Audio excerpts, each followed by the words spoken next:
Good morning, everyone. Welcome to another weekend workshop. I'm so thrilled that you've joined us today. If we haven't met before, my name is Carrie Ramsey. I'm the project manager for the Weekend Project. And Queen's University actually leads the Weekend Project and has done so for a number of years now. And it's just such a great opportunity, even in this online forum, right, to get together, to network, to connect, to learn, to share ideas. And so I think that's really at the heart and soul of the Weekend Project, and we love having you every time that you show up. But for some of you, I know it's your first time, so welcome. I want to extend a big warm welcome to you as well. Thanks so much for joining us. In fact, if you are a returning Weekend client, or this is your first Weekend event that you've ever attended, we would love for you to introduce yourself in the Zoom chat. I know there are some brand new folks on the call today who have never been a part of one of our Weekend workshops, and we have now done over 150 of these. So even if you have introduced yourselves in the Zoom chat 150 times before, you just never know who's in the room, who might be an interesting, collaborator, future client, just a great connection for you. So go ahead, take a moment, take advantage of this opportunity of online networking to, drop a note into the Zoom chat. Let us know what your business is. Maybe you have a link, or you have a LinkedIn profile. Maybe you want to let us know what city you're connecting from, because I know not everyone is from Kingston. So why don't you go ahead and take a moment to connect in the Zoom chat. While you're doing that, I'm going to acknowledge that Queen's University is situated on the ancestral territory of the Huron, the Anishinaabe, and the Haudenosaunee peoples. And you may not know, or maybe you do, that this Saturday, June 21st, is actually National Indigenous Peoples Day.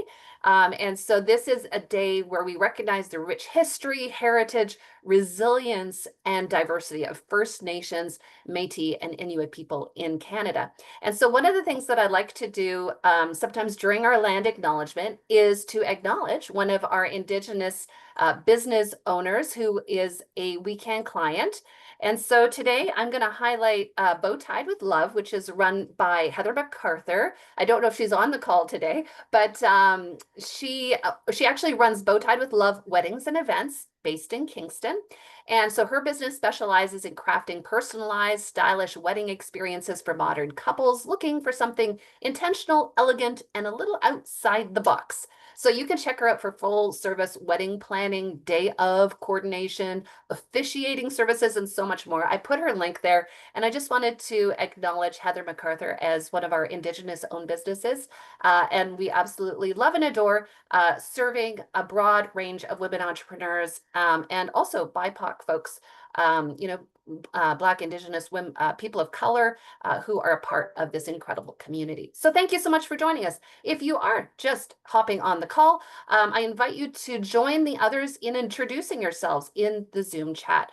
Today, we are thrilled to have Ashley Foley, who some of you may have met before. She is one of our Weekend clients, and it's always just an honor and a privilege to welcome our own clients to present to our own audience. And so Ashley, of course, is the founder of Foley Communications and Consulting. You'll get to know her a little bit better today. And so this topic that she's going to talk about is so important. As women-led businesses, we need to be telling our story. I'm a huge believer in this. So Ashley, thank you so much, first of all, for being a client, but also for being a part of the community and stepping forward and picking up the virtual microphone and delivering this message for us today. So I'm going to hand you that virtual microphone. Thank you so much. Take it away. It's all yours. Awesome. Thank you so much, Carrie. So yeah, I am Ashley Foley of Foley Communications. So today we're going to be going through a lot of information, talking about how storytelling is a really, really powerful tool in your professional toolbox, and how when you utilize it well, then it can really, really help to sell your product or sell your brand. So strategic storytelling, it transforms the way that we can communicate and connect and succeed in our businesses. It effectively it bridges the gap between cold audiences, which are people that maybe are strangers or come into your website and don't know you personally, to warm audiences, which are people who have chosen to follow your business. So, sorry, my slide is, there we go. Okay, so I've broken this down into kind of 4 steps today that we're going to go through together. The first step is finding your why. Now, we're going to break this down and talk about why it's so important to find your why. And a lot of times people, I find, are very surface level when they talk about why they have started their business, or why their business is important, or why people should choose their business over other people or other businesses. So essentially, your why is getting to the heart of your strategic storytelling. So, I mean, finding your why is not a new concept at all to, I think, anybody here. But if it is a new concept to anybody, maybe just drop a message in the chat. And when we get to step 1, I can kind of talk a little bit more about that there. But I'm going to assume that most people kind of know what I'm talking about when I say finding your why. And when we really, really niche down, it helps us to become relatable, and it builds trust and credibility. And essentially, in doing that, people are going to want to do business with you. So the third thing that we're going to talk about is branding across platforms. Once you've got your why and your story, we're going to talk about how to be consistent and breaking that down for different platforms, because we're not just going to blanket throw our message across all platforms. There are different ways to engage in each platform, and also different ways to share, to connect with your audiences and authentically. The main focus here is that consistency is key. Your story should resonate and remain recognizable across any platform, whether the person finds your website or LinkedIn or Facebook, or any other branding materials that you have. Essentially, we want to make sure that our story is consistent no matter where they're coming to find us. So also during step 3, I have a step-by-step guide that will help you guys kind of after this session here to go through steps 1, 2, and 3 on your own, and it'll break down how you can put your story in multiple different formats. And finally, sales without selling. This is personally my favorite part because I do not like sales. I'm not a salesperson, which is why going in and starting my own business was difficult for me. But I quickly learned that with a strong story and consistent storytelling, my brand is essentially selling me, to selling my services. So if you invest into storytelling, the return on investment is always, I have found, very, very high. Your story will be your salesperson, which is great for me because I do not want to do that. Yeah, but having said that, storytelling is certainly not a like one and done quick fix. It takes a lot of work. And even in the handout, you're going to see that there is a lot of steps. And to do it effectively, it takes a lot of work. Even as a professional storyteller, I have been in business now as Foley Communications for 1.5 years, almost 2 years, and I'm still working on my story constantly. But doing the bulk of that work took me about 6 months at the beginning before I really, really launched. But in doing so, it's really helped me to just be able to come in at a really high level and build that credibility and trust. So a little bit more about me before we go too much further. Um, so I am a journalist who has now become a journalist turned strategic storyteller. I was in journalism for 15 years before starting Foley Communications. And my signature offer with Foley Communications is to provide brand storytelling that builds visibility, trust, and long-term growth. That's my favorite part of what I do. Other things that the other core offers are Press Connect, which is PR and media pitching, which is great for milestones and events. And my other core offer is as a storytelling strategist, which I'll provide audits and consulting and assess social media and websites. We're going to talk about all of these different skills today, which is why I mentioned them here. So yeah, my background being in journalism ranges from writing for governments, nonprofits, media, national publications, kind of all over Canada and internationally. And during this time, I just noticed that there were so many stories that were not able to be told authentically. There were so many things that I had to leave out or change or couldn't say because of the brand of that publication or the person providing the funding for publishing. And I didn't like that. So I decided that I wanted to just be able to tell these stories the way that they should be told, regardless of whether it made people uncomfortable.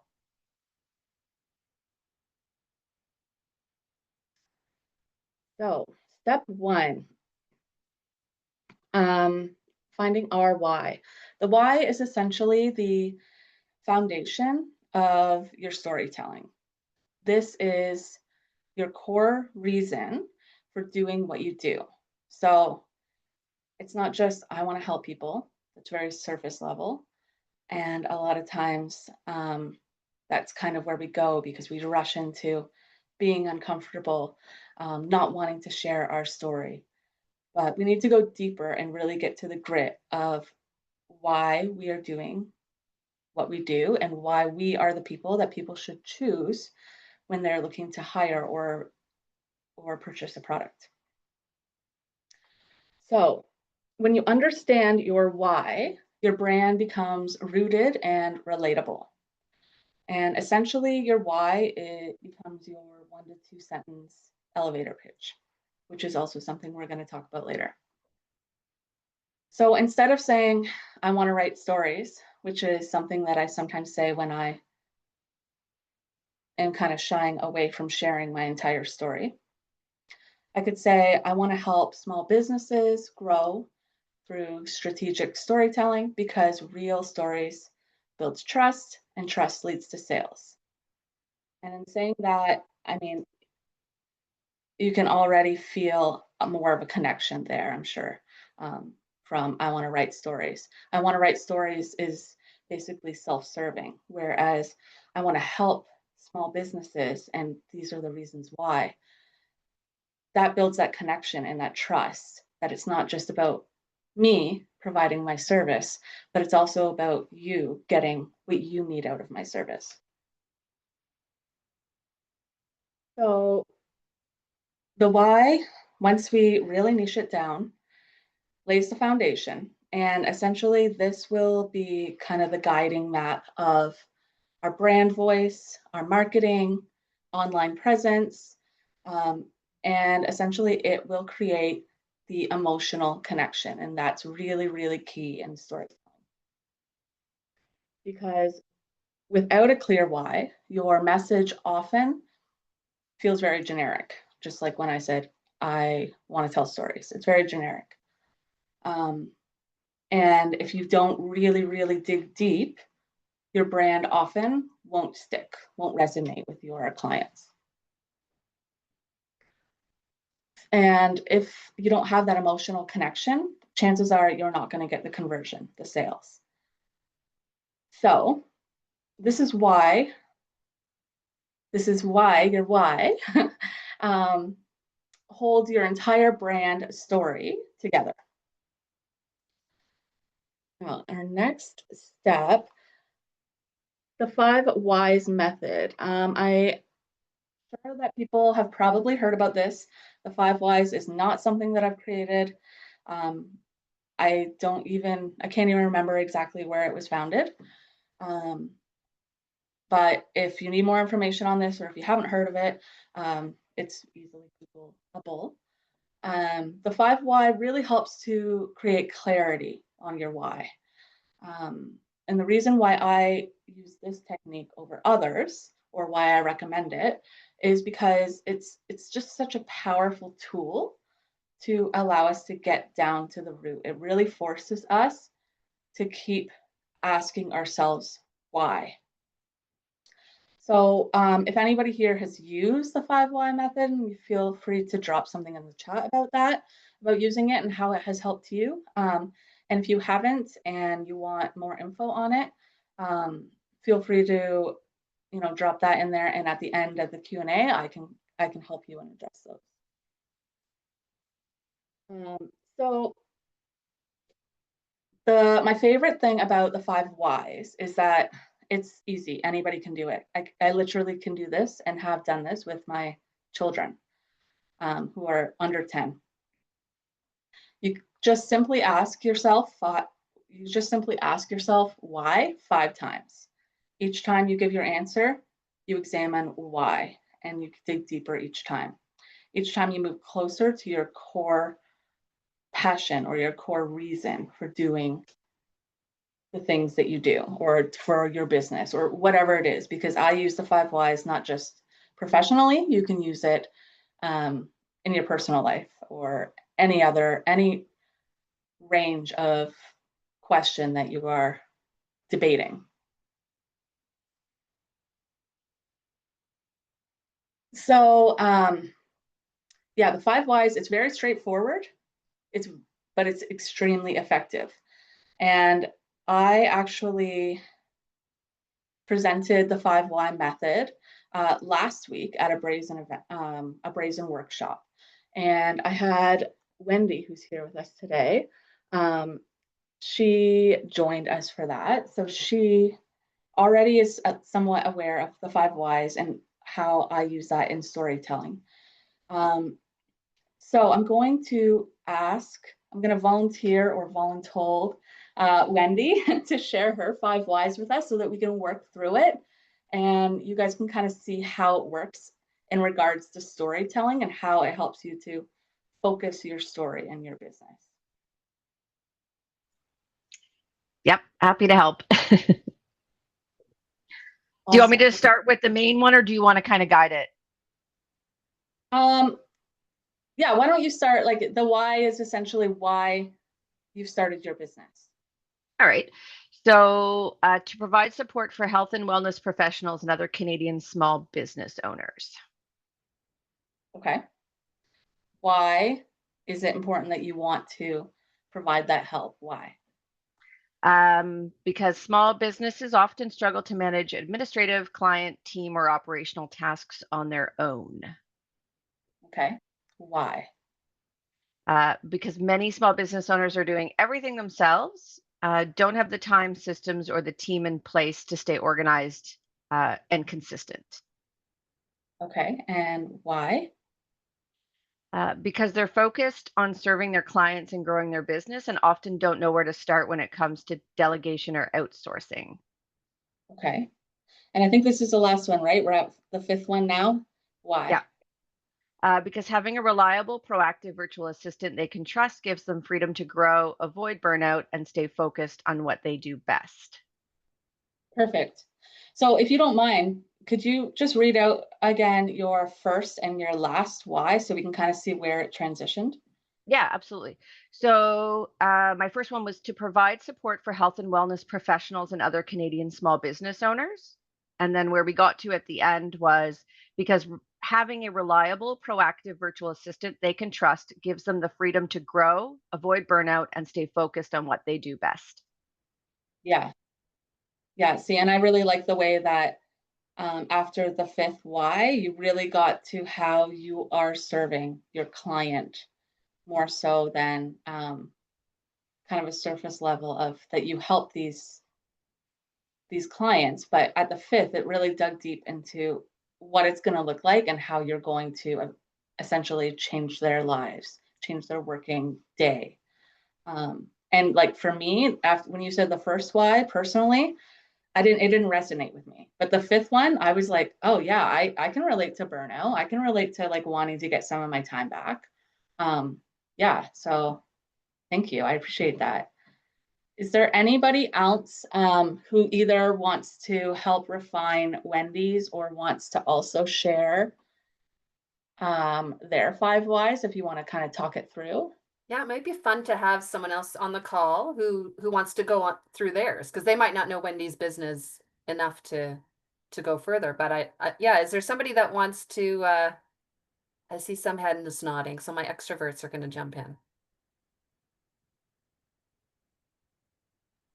I Or will I'll just I will just add before you do that. I mean, Ashley really helped me with that because I've already done a little bit of training with her, and then I did do a little bit of one-on-one. But it's definitely extremely valuable. So someone should definitely speak up. love it. Jackie, how would you like to volunteer? You don't have to if you're uncomfortable, but I see you're on camera. I can definitely take one for the team. I was just thinking, I've, done this work before in some other businesses, but I definitely haven't gone this deep with my current business. So I'll appreciate the help. It might take me some time to really think. So I appreciate your patience as We know well. we're putting you on the spot. We totally get that. Yeah. Okay, you guide her, Ashley. Okay. So the first question essentially is you can choose whether you want to do why did you start your business or why should a client choose your business. Those are kind of the starting points that I recommend. Okay. So the why of, I guess, starting my business, I wanted to support other women in taking control of their health and wellness so that they could feel good doing the things they want to do every day. Okay, perfect. And I like how that's like very it's one thought, which is really important. I know that when Wendy and I first started with hers, there was a lot of and we really niched it down. So I like that it was very like condensed and kind of one thought. So from there, why is that important? I believe that when we take care of our health and wellness first, that we're able to show up better for everyone else in our life. Perfect. Yeah, I like that. So why? Or why is that important? When we feel, I guess, strong and well nourished and taken care of, we have more to offer. Um, we have the energy, I guess, that it takes to keep up with what's going on in our lives. Okay. Yeah, so essentially you're able to sort of invest in your own energy in a way. Unless I'm putting words in your mouth. No, that's helpful. Okay, that was 3. Why? This is number 4. So many of us have so many things and so many things that we want to be able to do and keep up with, and feeling limited internally is very frustrating. Um, Again, I don't know if I'm going in circles with this, but No, I like the, how it can make you feel limited. I think that's, you know, a new concept that you've brought in during this why. Um, so I guess essentially you could kind of branch off of that. And this would be your fifth, I believe we're at, your fifth why. Why is that important?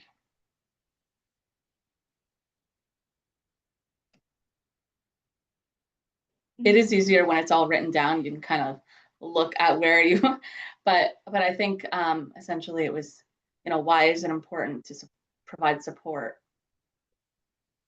so that to prevent those limited or those limitations. So when women feel empowered through wellness, they're able to make the impact that they want to make in their lives and in the people in their lives. I like that. Yeah. And can I just jump in? Because you're right. She got to that limited. And so that fifth one, I almost felt like they feel empowered and limitless, right? Yeah, Which, I like that. which is an emotional, immediately when you said limit, I was like, oh, so Jackie's gonna help me feel limitless. Boom, right? Anyway, sorry, I didn't want to jump in, but I know we put you on the spot. That was really cool to watch that happen. No, that's very helpful. Thank you. And I think like even going through that and like you said, writing it down to be able to branch off would really be helpful. But that was pretty good for, just kind of going off the top of my head. So thank you. Yeah. Awesome. Thank you. Perfect. I can't see everybody, but Carrie, was there anybody else who was itching to Nobody go? was waving their hand wildly, Okay. but I would welcome if anybody else wants to give this a try. I'll try it, but Okay, I Jay. don't know if I'll make it to the fifth one. Okay, Jade. It's kind of like well-timed, actually, Ashley. I've been working a lot on LinkedIn ads, so I'm kind of curious if this makes me pull anything outside of my brain that I haven't pulled out yet. So this is great. Okay, so Ashley, we'll let you guide her through it. Awesome. Okay. So, same question. You can either kind of go from why did you start your business or why should a client choose you or your business? I'm going to go with why I started it because I feel like it's just flowing a little bit more naturally. But why I started my business was really because I was in a management position. I was taking care of lots of people and I was burnt out. And I felt like I wasn't doing any favors for my team at all. Okay. I feel like that was a kind of a Too couple many different thoughts, but I think essentially, and like correct me if I'm putting words in your mouth, but essentially you were moving from like a corporate setting of feeling burnt out and wanting to move away from that. Yeah, I was really disenchanted with my role. Whereas at one time I felt like it was very meaningful, but I didn't feel like I was really creating a healthy, positive work environment. Like I didn't have it in me to do that, even though that's what I wanted to do. Okay. So why from there? Why was it important for you to make that switch and move into something that served you? For me, it was to really, I was spending 40 hours a week in my role that I was disenchanted with. And it was important for me to feel like I could give or create a place where again I had the impact I wanted to have. Like I wanted to make people's lives better within their work environment. So that's why I needed to kind of move this direction or start my business. So essentially, you wanted to serve, you wanted to help people. Yeah. Yeah. So, I'm just trying to condense it because we want to try to stick to one thought. So if you had to do it in like one thought, how would you say it? Wanted people to enjoy what they do at work. I love it. Okay, why? Because we spend so much of our time there, like so many of our waking hours, we feel like we need to commit to work. So I really wanted those, the bulk of the hours of your day hours during the week to be meaningful. Okay. And why is that important? Because when we do meaningful things,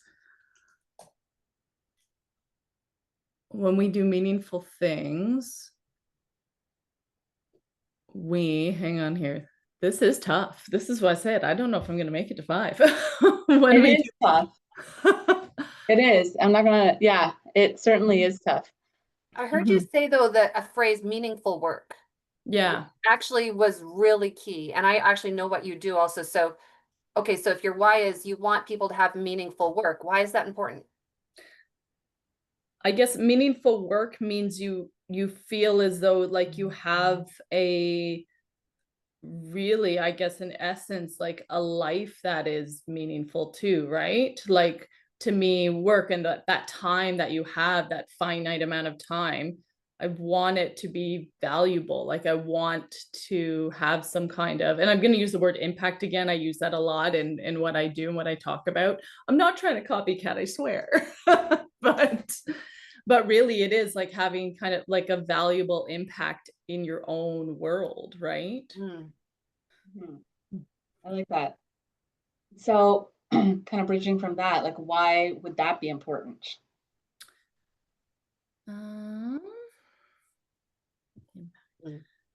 Why would that be important?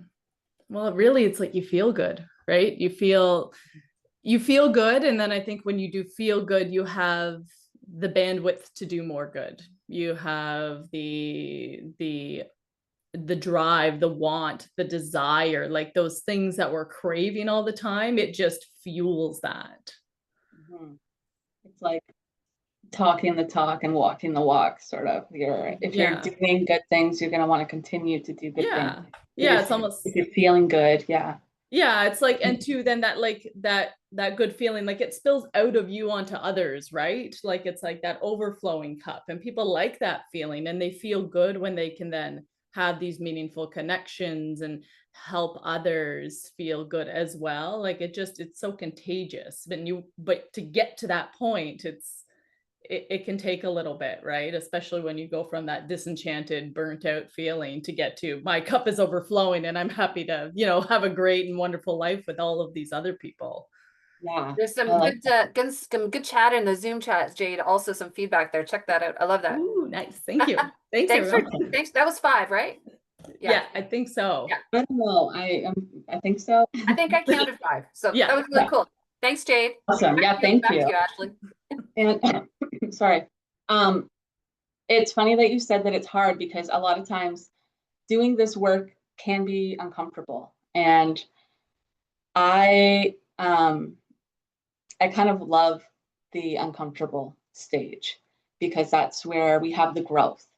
And when you're uncomfortable and you're growing and it's challenging, you know that you're really getting down into your why and your story. And that's where things are going to really flourish from there. And so, yeah, I often say that as a storyteller, I love living in the uncomfortable because right when you push beyond that, great things happen.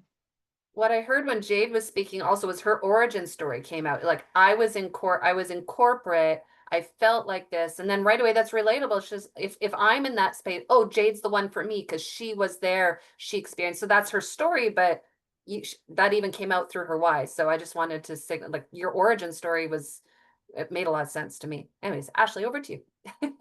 Perfect. Awesome. Thank you so much. Okay, so we're going to go into step 2. Before we go too much further, is there any kind of clarification, not necessarily going through 5 whys, but if there's anything that anybody needs clarified about step 1, maybe let me know or drop it in the chat. At any point, people can drop a question in the chat, and I'll also monitor those for Ashley. I don't see any Ashley at this point. Okay. I've been kind of looking at that. But if I have missed a question, please do restate it in the Zoom chat, and I will bring it up for Ashley. Or I don't see any right now, though. Thank you. Yeah, so step 2 is your story, which is essentially where we were going with Jade's. Step 1 is finding your why, and then we're going to move into building that story and that connection. Oh, so Ashley, just before you go there, question here, which is a really good one here. Sean's asking, if you follow this why, can your story then become too much about you? Yeah, that's interesting. And I've done it many different ways, and sometimes it can, and that can also be telling, right? About, are you doing this for yourself, or are you doing this to help other people? Ooh, so And good.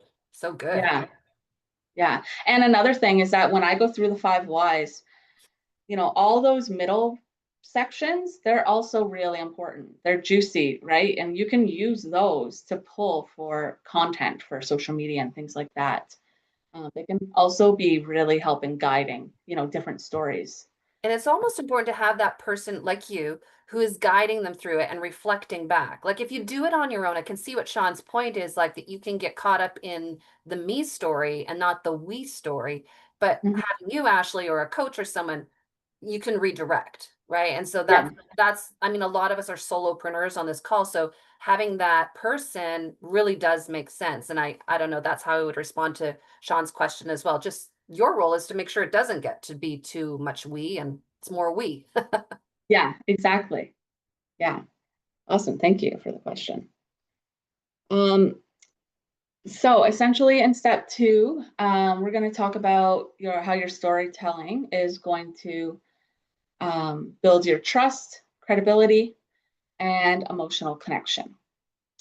And also at this point, I do have a DIY storytelling guide that you can access. It's like a step-by-step toolkit, which is free if you sign up to my newsletter. And I think Carrie can drop that in the chat for us. Is that And the that link, kind of, Ashley? That's the link or the PDF? yes, The yeah, link? that's Okay. a link. Yeah, so that can kind of help once you've gone through the why, to sort of dig deeper into your story.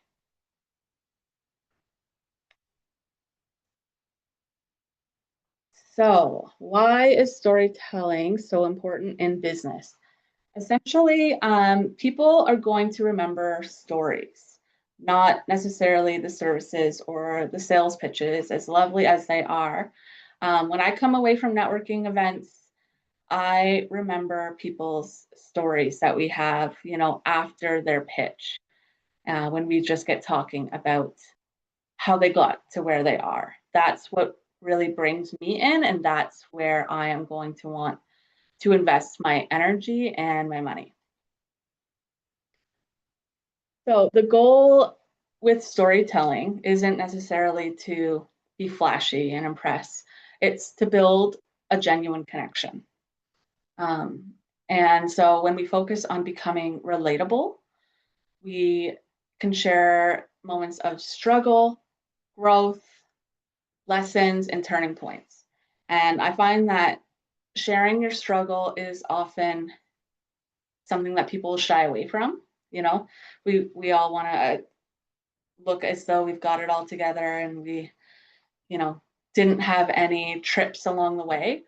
But in sharing some of those struggles, you become relatable, and then people are going to say, hey, you know what? Like, yeah, I've had that happen to me too. Or for me personally, I want to invest in somebody who I know has had to build up from something, from a failure, right? I want to know that they've been able to invest in themselves to bring them back up. Rather than, if everything went great, that's lovely for you, but it's not necessarily going to give me the confidence in that business or service. So storytelling is really when your audience starts to care. It's the first step toward our conversion or our sales.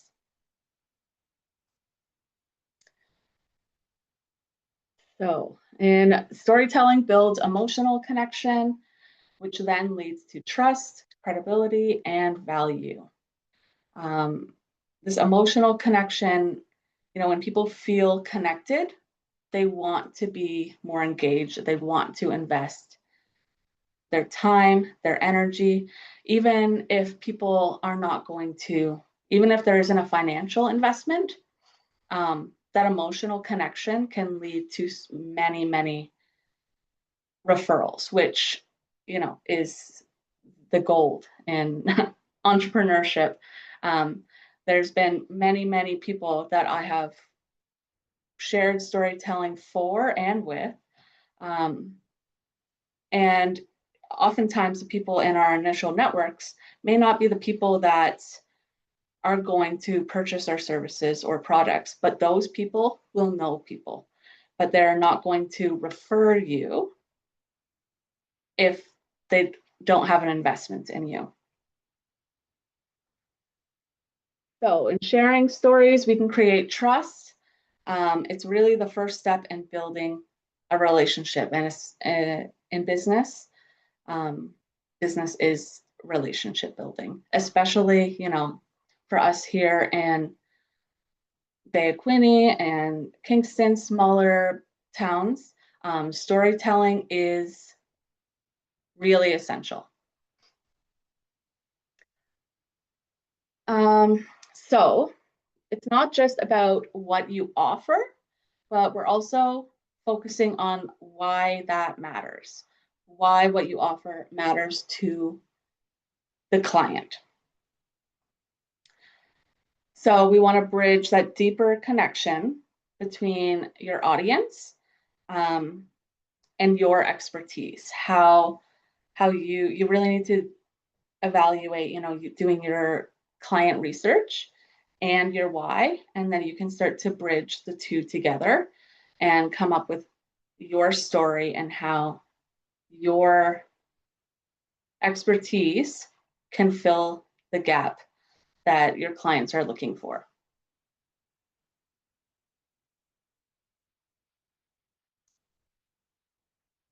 So the third step is going to probably be,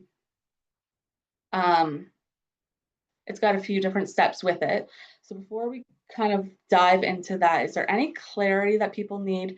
I know in storytelling, building your story, there's a lot of levels to building your story that we just can't kind of get into in this conversation, but the DIY storytelling toolkit will also help you to break down your story a little bit more, as well as the handout that we'll be sending out as well. But I just wanted to see if there was any other questions. If not, Jade says just she was able to get the handout. So Jade, you signed up and then you got the handout. You just tested it. Yeah. Okay. Thanks. oh, Yeah. thank So I think you. somebody else was asking about that, and so yeah, you just click through to get that. Okay. As you've been talking, and again, I've worked with a lot of clients also, so I know that sometimes like this process is hard on your own. Like, so there might be someone like, I don't know, what's my story? Like, and then just gives up because they don't know what their story is. And so I kind of go back to that idea of that's where it's helpful to have somebody pulling the story out of you and asking the right questions, especially someone who knows what storytelling is. So I just want to kind of add that, because even from the vulnerability point of view, you mentioned that, Ashley, some people are uncomfortable with that and they're like, well, how much should I share? Like, because we don't have to share everything. Like, we don't need to be an absolute open book. But it's like, what's useful? And maybe you can give some advice on that in terms of like how vulnerable is too vulnerable. I always have an opinion on that, but I want to hear yours. Yeah, I did a workshop on that a couple months ago, where I talked about, how to share and build that connection without oversharing or Right. being the person in the room that continues to dig deeper. Yeah. So yeah, there is a fine line. There's certainly a fine line. I mean, reading body language, obviously, if you're in person, and I think that since I was in journalism, asking these questions and sharing these stories is kind of something that comes naturally for me. But especially if you're doing it online, if you're doing it in socials and stuff, that's a much more controlled atmosphere, right? Right. And I always say that it's important. You want to always connect the information that you're sharing to what it is that your client is looking for, filling their need, as well as your why. So if the information or struggle story that you're sharing doesn't serve those two purposes, then it's not necessarily relevant information. Yeah. I once heard someone say too, and this stuck with me, that we should, I think it was teach, they said teach, but in this case, let's say speak from our scars, not our wounds. So if we're in the middle of the trauma, that's not the time maybe to talk about that part of our story, but maybe we can talk about it once we've come through it and we're talking, and yes, we have the scar to show it, but we're not literally trying to survive it. So that's kind of a difference, the scars versus wounds. And that always stuck with me. I guess I'm a visual person. But like Yeah. that's even from and like you said, it has to be relevant though. It's not just like unearth all the uncomfortable parts of your life. It's like what's relevant in your business to your audience in that moment.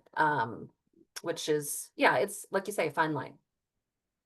Yeah, and there's a lot of, I'm a big believer in sharing, little pieces of who you are as a person. I am a big believer in that, who you are and who you are as a business owner shouldn't really be drastically different people. Because first of all, as a business owner, you're fairly public facing, like who you are, it all, blends together. But yeah, I'm a big believer in pulling in those little personal details, but you can very quickly, talk about, here's a struggle, or for example, like, I dropped out of school and like that was a really hard time. I went through this and this, but that taught me these skills, which I've now applied in my business. And you don't have to go into all the details, right, about why you dropped Who out, it what it, was, yeah, or like if you yeah, left a job or got laid off, or like Jade was talking about her corporate. She's not naming names and like shaming. It's just like I had this not great corporate experience, but that actually pushed me to do this, so yeah, yeah, which exactly. was a good balance. Yeah. Perfect. Okay. So your why and your story is what makes up your brand. And once you have that, then you're going to look at how you can share that effectively and consistently across all your platforms.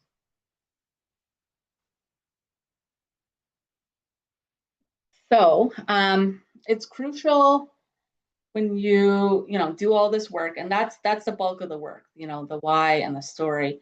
Once you have that, you've got your brand. And you can look at ways to take that message and break it down for websites, landing pages, blogs, social media posts, newsletters, marketing promo materials. You can recycle a lot of the material. You don't have to reinvent the wheel every single time. You take that message and the core message, but you just massage it for each of the different platforms. So it's not necessarily about, being everywhere, but it's about being consistent and coherent. We don't just want to, throw spaghetti at the wall and post a bunch of posts or send out a bunch of content that doesn't relate to our common story and or theme of perhaps the month. Because that's another thing that I will do. I'll take my essential story, but then I will build campaigns around different events, seasons, um, whatever it may be. I've kind of got 12 different themes for each of the months of the year. So then we can continue to recycle that material without it seeming like it's being recycled and like it's updated. Yeah, so you want to make sure that everybody kind of knows your story, recognizes your brand, regardless of where they're coming in to find you.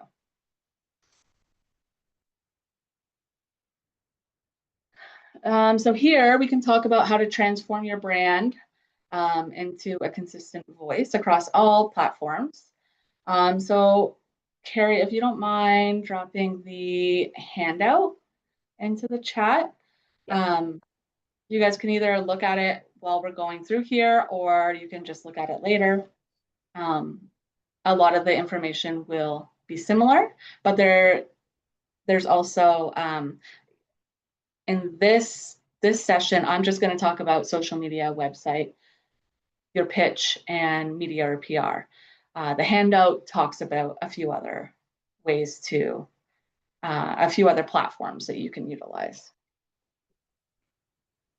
I did put the attachment there in the Zoom chat. If anybody can't see it, let me know. And if you can't, it seems if you're already subscribed to Ashley's newsletter, you might not be able to get that handout sheet. So I'm just going to put her website here, and you can reach out to her through the website, and she can provide that download to you that she was referring to, or if you came up against any other issue. Perfect, thank you. Yeah, so I always like to start with social media because it's the perfect place to start sharing your story. You can share, smaller bite-sized pieces on social media, and it's kind of your first intro. So we're starting to create that narrative that pulls people in, and a lot of times they're going to go from social media to your website. So I find that social media is kind of the more informal, broader kind of daily storytelling, whereas then you're going to move into your website, where you're going to dig deeper, and you're going to really niche down on what your brand's journey is, as well as the values that you provide.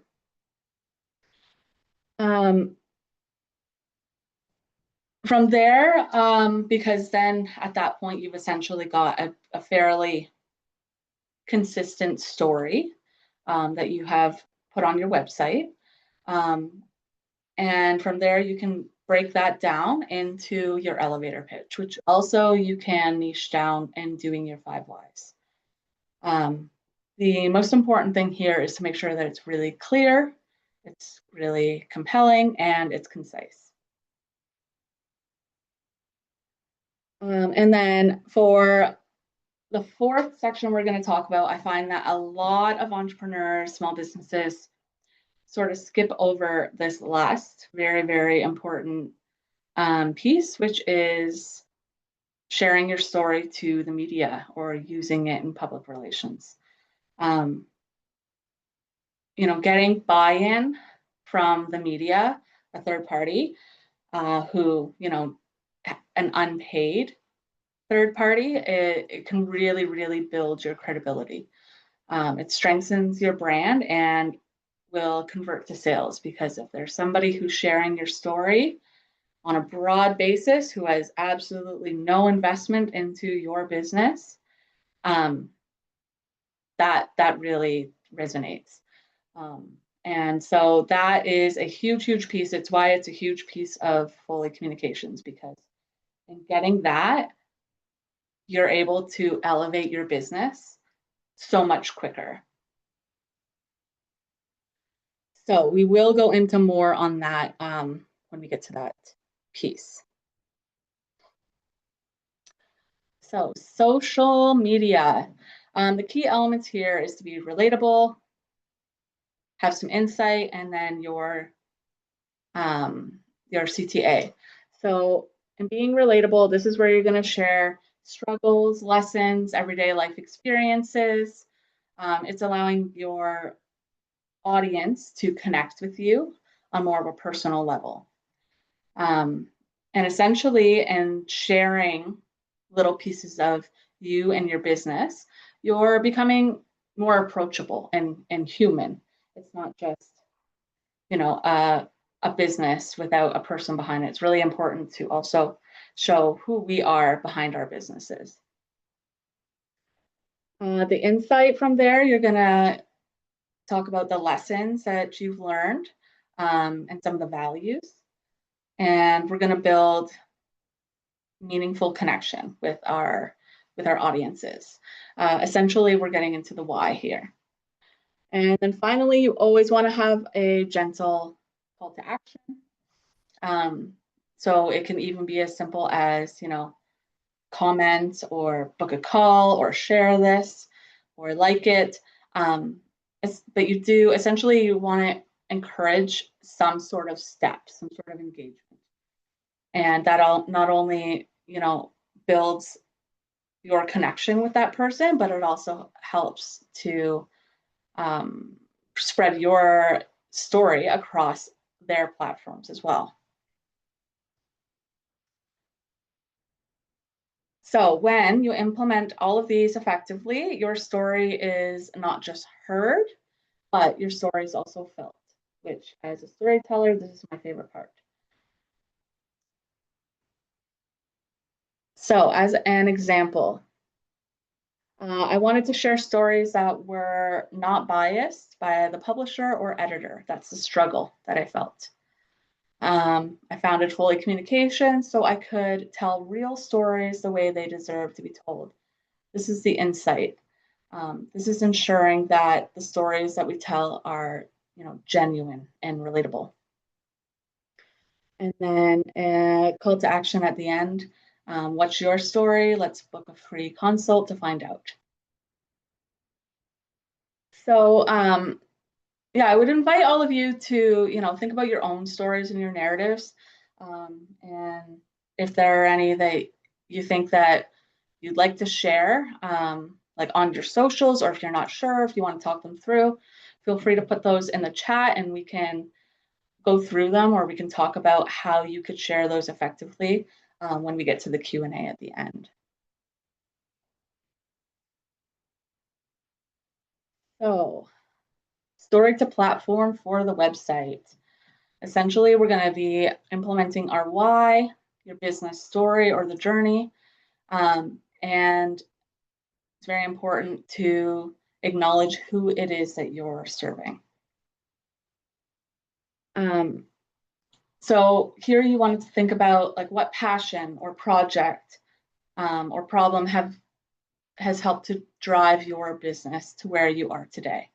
You want to condense that story into a cohesive journey on your website for perhaps your bio or your about page.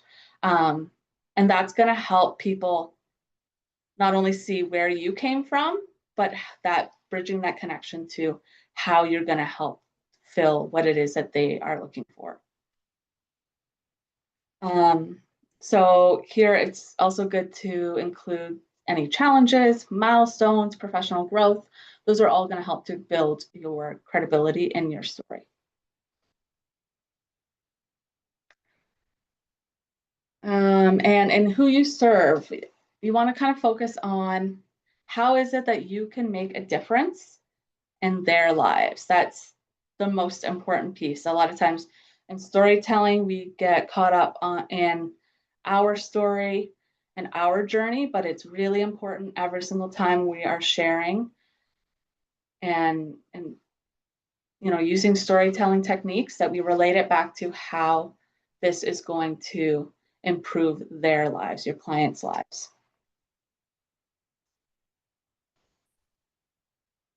So as an example, watching so many incredible stories go untold as a journalist made me realize the most impactful stories are the quiet, untold legacies that make up communities. So, we've got the journey, we've got the why kind of melded together there. And then that explains why I started Foley Communications. It's to tell the stories about local people, which is the who.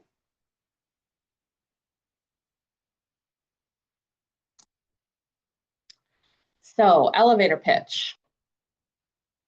Essentially, you want to make sure that your elevator pitch includes who, which is your clients, what, which is your service or your product, and your why, which you can niche down from your 5 whys. And essentially, it's just I help who with what, because why, which I'm sure that this is, a fairly common, not I would imagine that people have heard this before. If you already sort of have yours niche down, feel free to put that in the chat and we can work through it, or perhaps there's other people here who can, connect with you there. And if you need help kind of walking through the elevator pitch, we can also do that at the end as well. So feel free to drop those in so that we don't lose them. It's important to consider here, again, your clients. The who is really, really important. Identify their needs and preferences. It's, again, easy to fall into why I started my business, why I enjoy doing what I do. It's really important to always, always look at it from the other person's point of view. And it's one thing that you can do is you can just, have a quick coffee meeting with another entrepreneur and you guys can just talk this out together. I'm also happy to do this with you. And because it's sometimes it's hard to step back from our own sort of elevator pitches or our own business because we're so in it.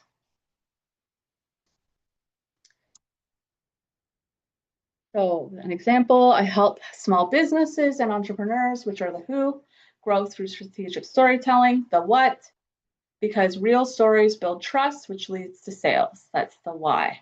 Essentially, I want to help other people make it easier for them to sell their service or product.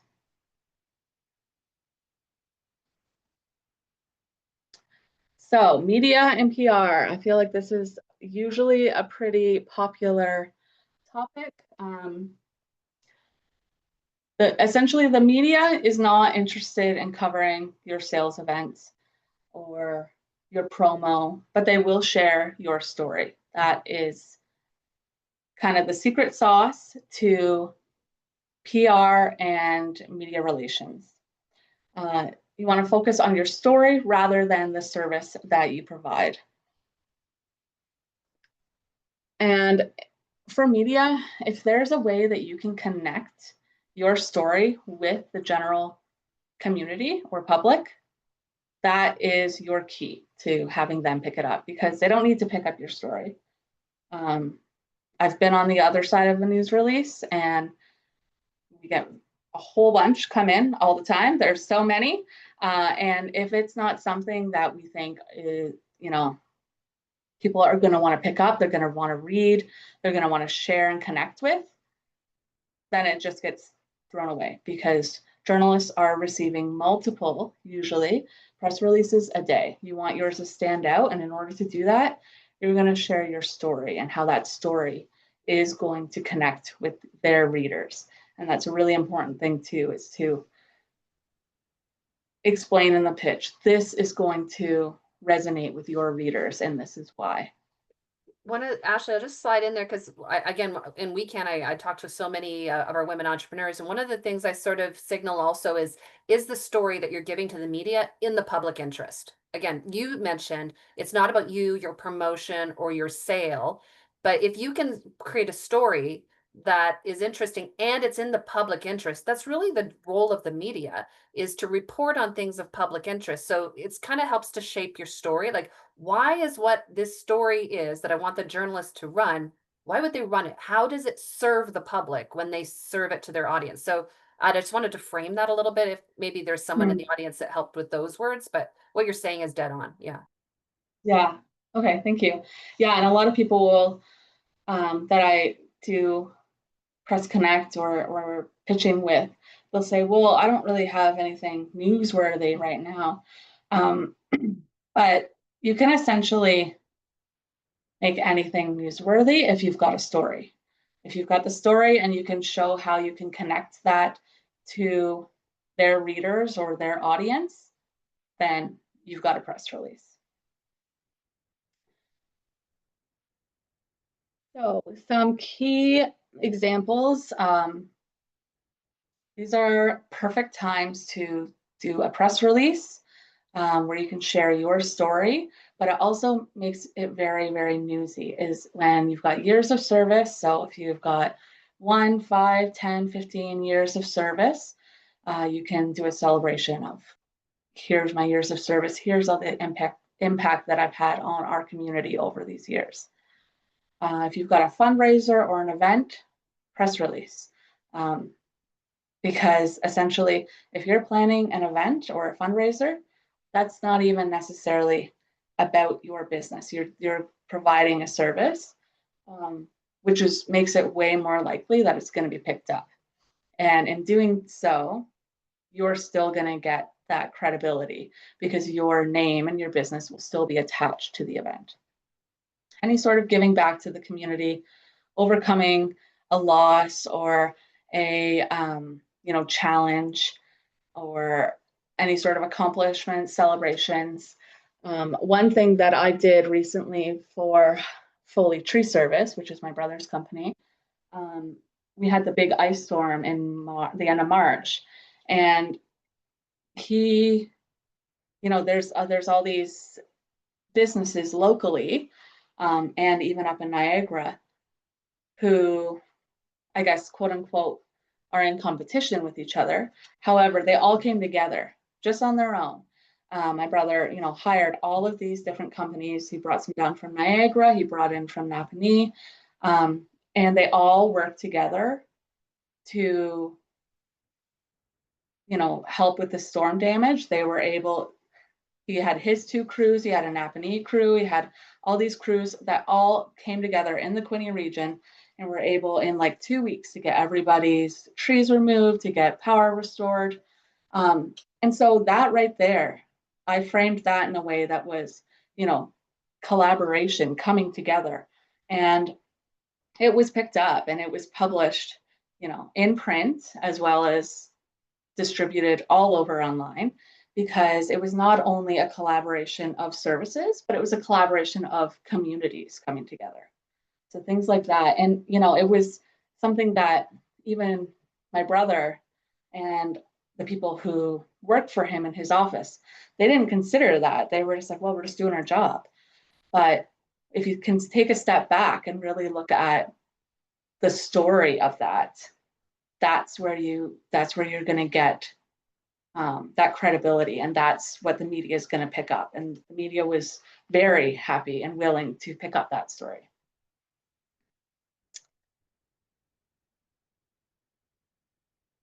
So we're going to go into our last step, which is talking about storytelling and sales. But before we move forward, is there any, does anybody need any clarification about the last step, kind of story to platform?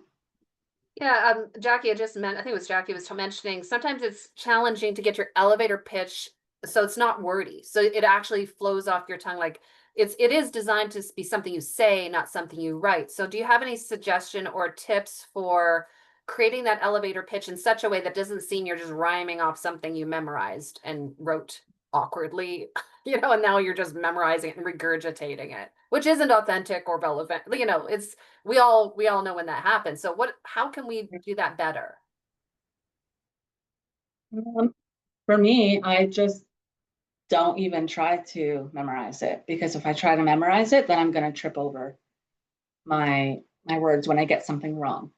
I like to try to come up with the 3 points, that we kind of touched on before. And if you can just remember who you're going to serve and why, and the main points that you want to touch on, the rest of it will just kind of flow, right?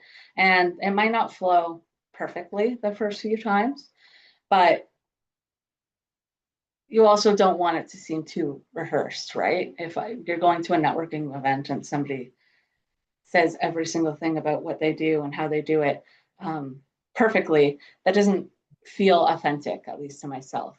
Yeah. If they're not having to, And you should be able to say it in one sentence. So, I mean, there's several people saying, but I do so many things in my business.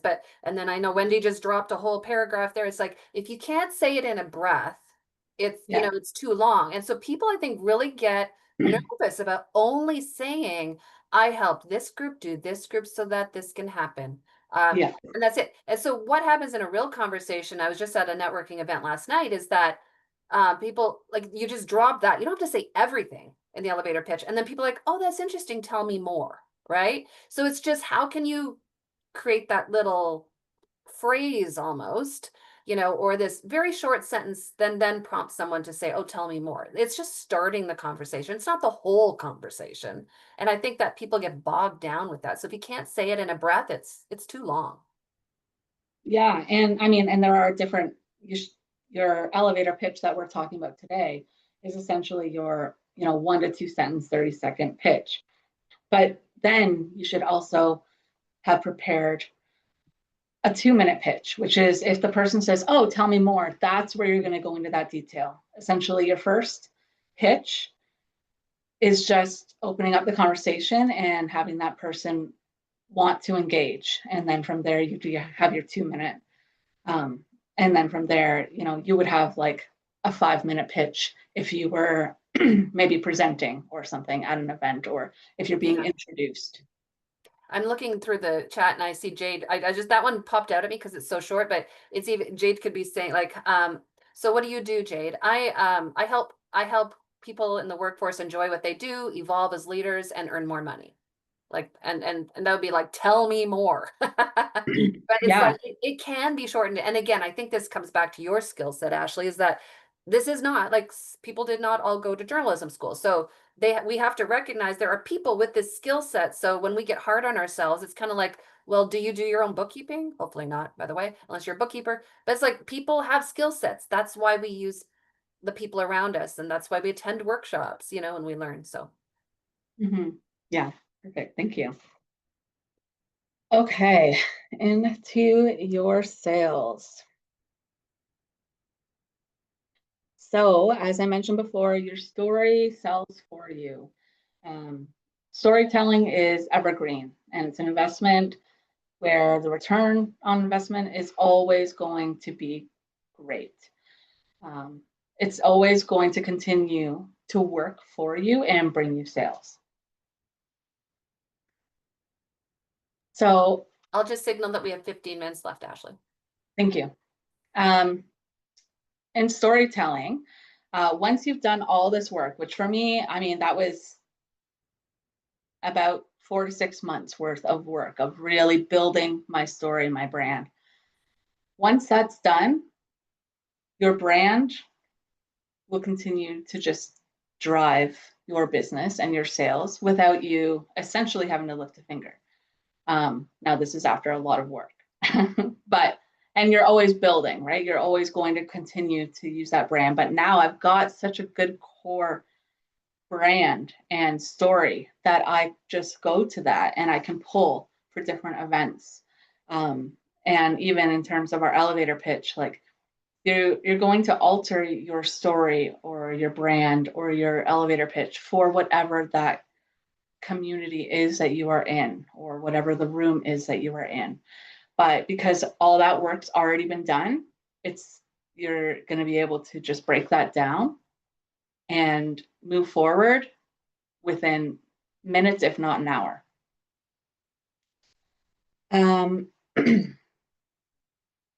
So one example, if any of you have attended any other workshops that I've done, you've probably heard me mention Angela Wiggins. She's one of my first clients that I ever worked with. Now, right off the bat, she didn't want to do the legacy storytelling. She's like, no, that is like, I do not want to be in the spotlight. So it took us a year of like pulling little pieces over about 5 different press packages that we did. So sharing little bits of her story through media pitches. And the more that we did that, the more she grew. And actually, after about 8 months to a year, she finally was like, okay, can you write my story and my bio for me? Because I'm really starting to see how this can really help. Some things that has really, and this has only been about a year and a half. She was hired by Hockey Canada to to create art for junior hockey championships, which was huge. Her artwork is on display at the Ontario Legislative Assembly. One of the Press Connect pieces that I pitched out to the city of Belleville, they asked if Angela would speak at Town Hall for Truth and Reconciliation, which was her first public speaking event. And from there, that also helped to land her a solo art exhibit, which is going to be happening this fall at the Parrott Center. And it's going to be amazing. So I think everybody should check it out because her work is beautiful. And after we were able to compile her story, we've used that, and we've been able to use her story to secure funding in multiple grants, which has been huge. And this is also something that I've done for other clients too, where we take the story and we weave it into the grant, because people, when they're spending their money, they want to know who they're spending it on and how it's going to help the community. So just a quick recap. We narrowed down our why, talked about emotional connection and building trust, talked about brand, and talked about, building your story so that you can have passive sales. I don't know if you guys have any questions at this point. We can go into a quick Q&A. I think we've got a bit of time. We've got So great amount of time. Okay, so does anybody have a question? They might want to raise your hand. If you want to go off mute, you can. Just put your hand up, use your reaction button or your physical hand. But if you are not on camera, I cannot see your hand. So yeah, let us know. Or you can drop your question in the Zoom chat and Ashley can respond to it there. You've covered a lot of ground and give us a lot of food for thought. Jade, go ahead. That's okay. I saw your real hand. Sorry, I was like, I need to look for the reaction. I have to go. My question was going to be for your legacy storytelling, kind of like, your origin story, we'll say. How long do you typically do those? Like how big is that story when you write it with your clients? Yeah, that's a good question. It depends. They're usually around 1,500 to 2,000 words plus. Mm-hmm. I always break it down into like little chunks. I'll have like subheadings, mm-hmm. and then like 300 words or so below that, because a big block of like 2 pages of text, nobody's mm-hmm. going to read that. But having subheadings with a little paragraph, people will read that, and they'll often skim and go through the different subheadings, and each of them sort of just weaves in your story, right? Mm-hmm. So that's kind of the framework that I use. And it does depend. Like some are shorter, some are longer. It really kind of depends on the client. And I did one recently for the Belleville Chamber, and it was on the Raycroft story and how the Raycrofts have shaped the city of Belleville and the community that we've lived in over multiple generations, over about 5 generations. So obviously that was a little bit more involved, and I think that one ended up being like 2,700 words. Mm-hmm. But it was also really well received. Like the length, these legacy stories is for people who are really like invested, and it also helps to bring people from like cold to warm, right? So mm-hmm. people want to be able to access information and learn more about you, which is essentially the breakdown there. So yeah, I have found that anywhere between 1,500 to 2,500. So when you're saying that, Ashley, like that would be too long for a website. That would be too long for social media. So where are people reading that story? Yeah, so with the legacy storytelling, it also includes media pitching. So I include the whole article when I pitch to media, and they are welcome to then use that as an article that they can publish, or they can use a press release. It's essentially giving them everything so that they don't really have a reason to say no. they've got a story, they've got an even more condensed story. But and the way that I break it up into smaller sections, a lot of times you can use most of it on your website. Like the one that I did for Foley Tree Service, they've got it under About Us, but they've got it with each of the subcategories and pictures, and it kind of weaves through.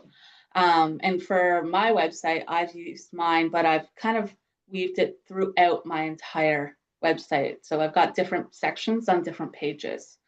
So you can really splice it up, like basically like you get that legacy story and then you can splice it up however you want, using it likely and even like snippets of it in posts and things like that for that like trust, like, and know, right? At least that's what I'm thinking.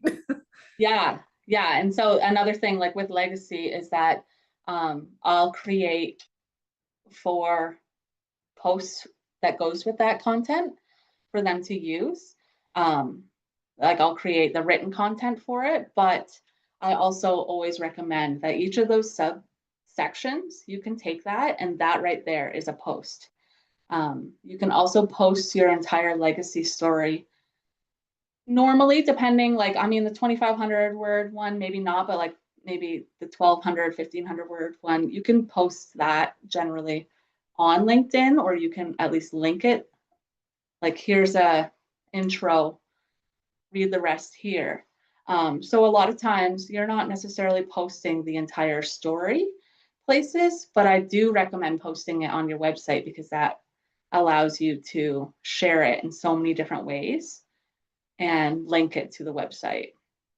And then I, also recommend that just below that you have the contact me button so they can just click and, you've already got that contact right away. Cool.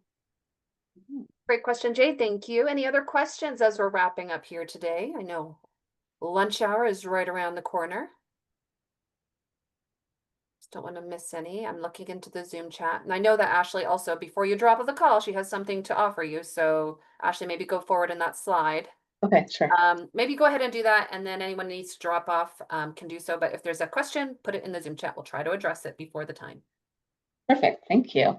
So I'm offering, a 30-minute session for anybody who wants to talk about this further. If you want to talk about your why, or if you want to talk about, any of the packages, or just talk about storytelling in general. If you scan that, you can book in with me for 30 minutes and we can go from there. Just have coffee and I am a huge fan of storytelling. So thank you. Are there any other questions that anybody has? I can't see the chat.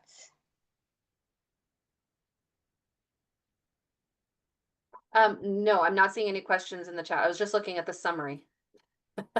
Okay. Somebody provided there. There you go. There's a summary. I don't know whose AI is doing that, not mine, but thank you for whoever provided that. Awesome. Sorry, Wendy, you are saying something here. Don't change the link on your profile if you have one. What is this? Go ahead. Maybe let us know, Wendy, what that is. Sorry, it was just because I think, Ashley, you were saying about your call to action, your link on your LinkedIn. I think you mentioned it. Yesterday, LinkedIn coach shared that they're taking that away. Maybe trying to make it a premium feature, but if you have like that little contact me or call to action link, don't change it, because if you go to try to change it, it's going to go away. Just a little Interesting thing. They're updating LinkedIn. Yeah. Everybody add that to your to-do list today. Everybody's don't touch it if you have it. Yeah, for sure. Interesting. Thank you.